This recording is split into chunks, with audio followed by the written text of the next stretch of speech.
Hi everyone and welcome back to my channel. I'm Simon at Savage Reads, and today, as it is New Year's Eve, I'm going to be doing my best of 2016 reads. So these are the books that I have loved the most over the year. Now they might not all be 5-star reads, there might be books that have grown on me because some of those 5-star reads might have faded. They might not, they just might not be as good as some of the 4 stars that may have gone up. But I don't really tell you about my star ratings anyway, so I don't know why I'm even saying that. Anyway, I'm going to start off though with some honourable mentions. Now I'm normally a little bit funny about honourable mentions because it kind of almost seems like a sympathy prize, but I do want to mention 2 books that came out in 2016 that, if I'd read them this year, would have been easily in my top 10. And the first one is Charlotte Wood's The Natural Way of Things, which is a tale of 2 women who are abducted and are then taken and held captive with a lot of other women in the middle of nowhere in the Australian outback. The reason that they're there is because they all have something in common, and it's all to do with social media and the fact they've spoken out against men. That's all I want to say. I loved it. I thought it was a really, really angry feminist novel. And the other one is The Trouble with Goats and Sheep by Johanna, and this is the American edition because one of my friends in America said, you need this book in the American edition too, and I do. It's delightful. This is about 2 young girls, Grace and Tilly, who after their neighbour, Mrs. Creasby, goes missing, they decide they're going to investigate and find out where she is. So they go into all the houses on the avenue and try to find out. It's during the heatwave of 1976, so everybody's acting a little bit odd, and then there's one house where everybody thinks something odd is happening. And I love this book because it's all about people being different, but it's also about the nostalgia that it has and the fact that it's a little mystery. And it should be, in many ways, tweet and awful, and it's not. It's just utterly, utterly brilliant and wonderful, and I love it. And then a final honourable mention is a book that I think will probably be in my top 10 of this year, but I only finished it today, and I finished it with an absolute big bawling of happy tears, and that is The Gustav Sonata by Roche. I adored this book, but I feel like it's too close to having read it for me to put it straight into the top 10. Actually, it's top 15 that I'm doing anyway. This is the tale of Gustav and Anton, who become friends at school in Switzerland post World War II, and Gustav's mother is living alone, his father's vanished, we don't know where, there's a bit of a mystery there, we find that out later, and he befriends Anton, who is a Jew, and his mother is instantly against him, even though she says that his father, Gustav's father, helped save the Jews during World War II.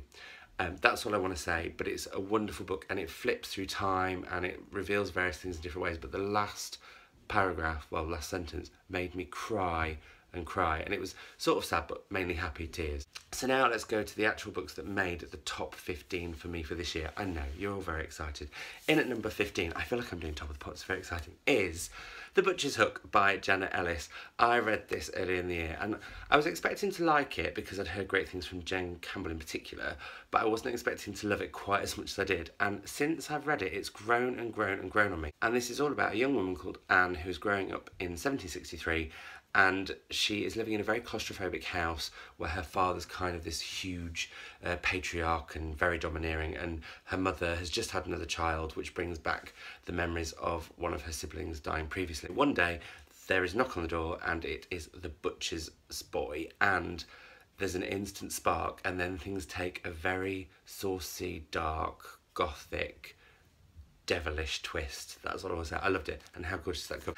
Then we have at 14, Maggie O'Farrell, This Must Be the Place. I think this is probably my favourite Maggie O'Farrell novel. This is all about Claudette and Daniel, who have got married, and it starts at a very kind of tumultuous point in their marriage, and then what I think Maggie O'Farrell does, which is amazing, is she flips backwards and forwards and all over the place and gives you the whole story of the marriage, but sometimes just through the eyes of people that they only meet for literally a brief minute or two, and it goes all around the world, all sorts of different places, and shows what happens to the people around Daniel and Claudette as well as what happens to Daniel and Claudette, and it feels like a big patchwork of stories that by the end of it you're just kind of, you've been given the pieces and you sew it all together, and then you just wallow in the comfort of it. It's absolutely brilliant, so I love that. Then we have Fell by Jen Ashworth at number 13. Unlucky for some but not for Jen, because this is an absolute corking book and I really, really loved it. This is about a young girl called Annette who goes back to her family home after the death of her parents, and when she opens the door, her mother and father are brought back to life as ghosts. And what happens is it looks back at a summer many years ago when somebody arrived on the scene of the family and changed everything for everyone.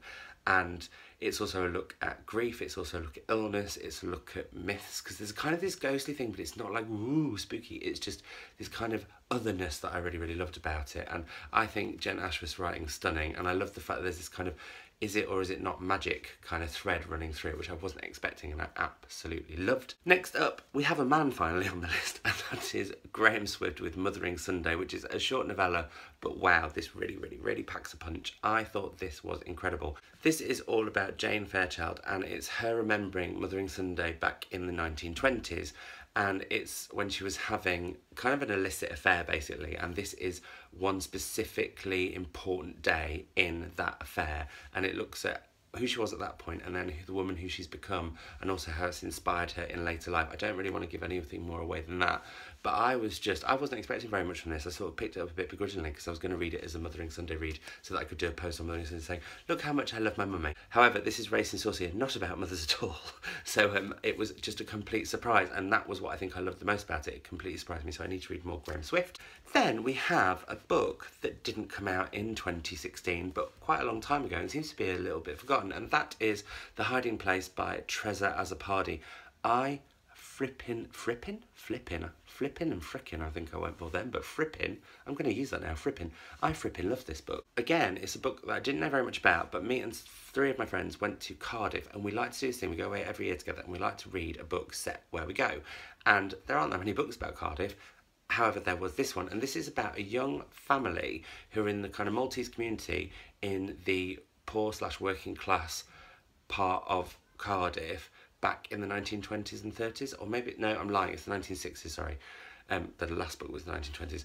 And this just follows one of the daughters as she talks about her entire family and what takes place to that family. And it's just a social drama, but the characters are fantastic.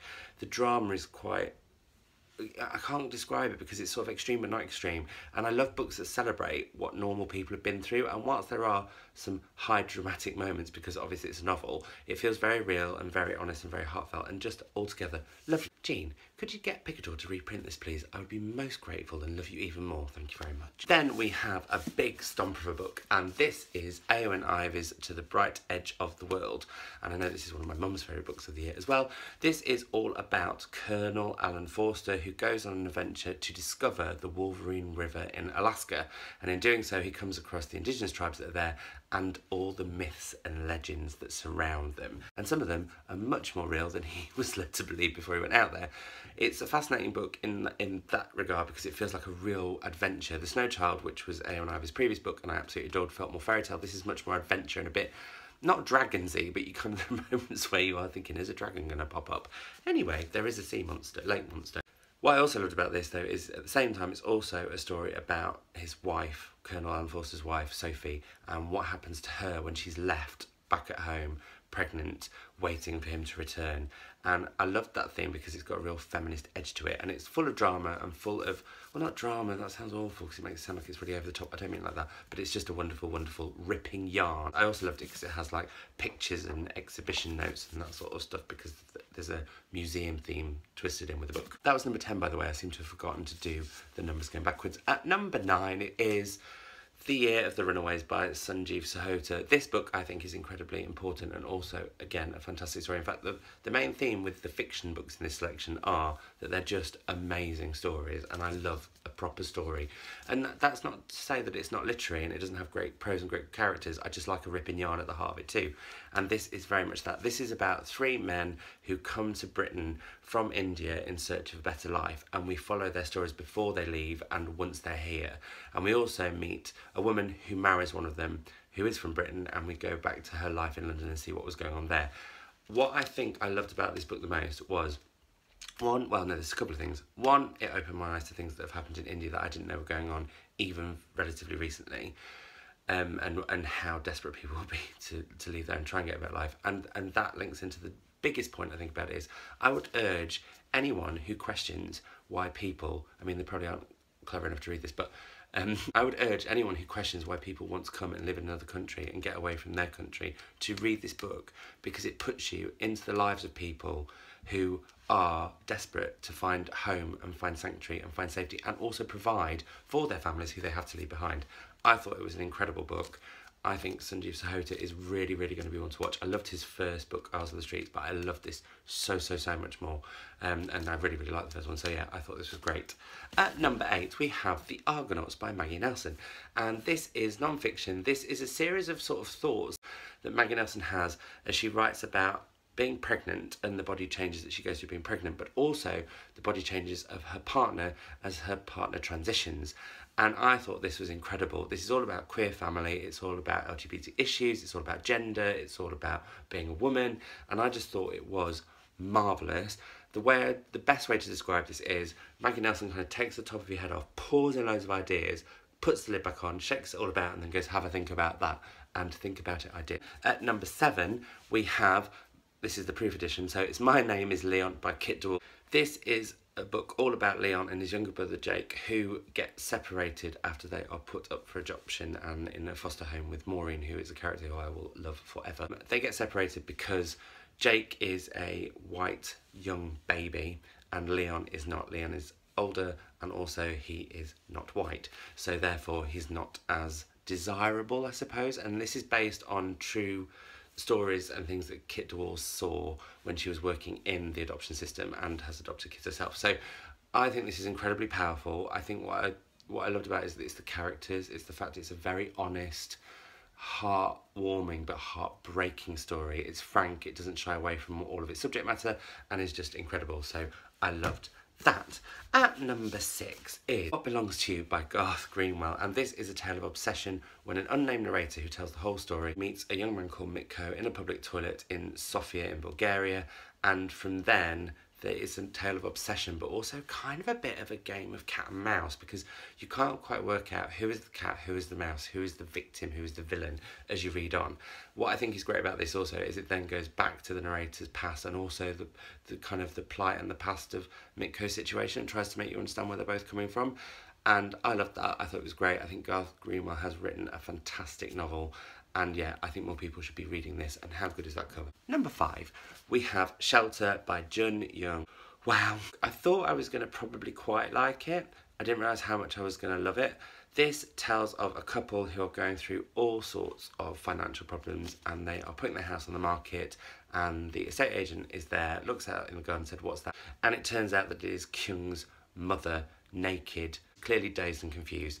And what follows on from there is not just a mystery as to what's happened and looks at the act of violence that his parents have been involved in, but it's also all about family, how family ties can be broken and then forced back together, but also about culture divides, culture clashes, and how two cultures either merge or fight against each other to survive.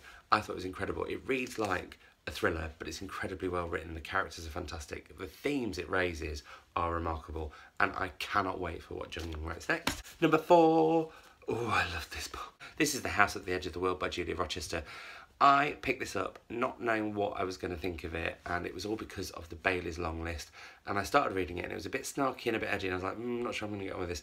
And I just fell in love with it. This is the tale of two twins, and what follows after their father gets drunk, has a wee off a cliff and falls off it and dies. We then follow the family as they come to terms with what's happened. But what again I love about this, and it's what was so great about Fell by Jen Ashworth, is as we read on, there is sort of this magical interweaving that goes on that sort of is there and isn't there, and it's just wonderfully, wonderfully done, because it is a big family drama, but it has got that otherness about it that's just fantastic. So absolutely adored this. Loved it all the more for how snarky and grumpy and cross it got every so often.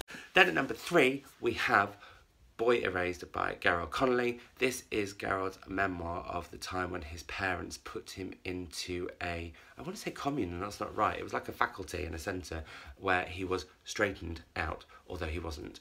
And it looks at his time there, the relationships he had with his family around all of this, and just is a really honest account of how that whole period was, what his thoughts on that whole system and that whole idea are.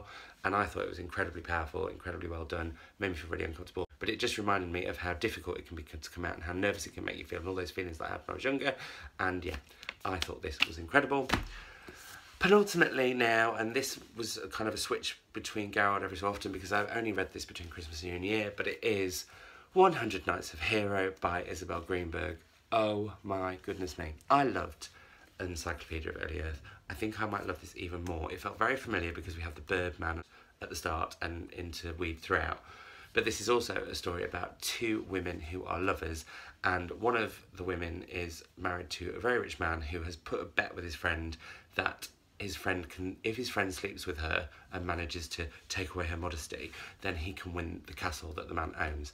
And what Cherry, who is the wife, and Hero, who is the maid, do to stop the man from having his wicked way with her is they tell each other stories, and the stories are all about early Earth, and it's all those storytelling stories and all about the wonder of words, the power of books, the power of stories. I just love it. I think I did love it even more than an Encyclopedia of Early Earth, which is why it went straight in at number 2 rather than being an honourable mention, because it is one of those books that I know I'm going to return to again and again and again and again and just keep on loving.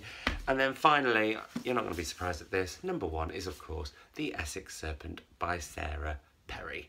Loved this book so much when I read it, have thought about it ever since. This is about a young widow called Cora Seaborn who, after the death of her husband, feels like life is much freer and hears of the strange news from Essex that there is a serpent, sort of, I want to say wading the lands, I don't mean, slithering through the lands and possibly killing people, and there's fear and everything going on. So she heads over to the village where she meets the vicar and various other characters and kind of turns the world upside down a little bit more than the Essex Serpent may or may not have. Loved it, thought it was wonderful, gothic, Victorian, brilliant, brilliant storytelling, fantastic characters, just wonderful. I want you all to go and read this book. That's it for my books of 2016. Thank you very much for watching for the 6 months of 2016 that I've been on this channel. If you have any thoughts on those books that I've read and loved, please have a chat with me in the comments down below. That's one of the things that I love most about doing this channel. I love talking to you all about books. Like I said, thanks again so much for watching. I hope that 2017 will bring us even more bookish chat and loads more fantastic reads, and that you have a wonderful, wonderful and happy new year. So for me, until 2017, it's bye-bye. Bye.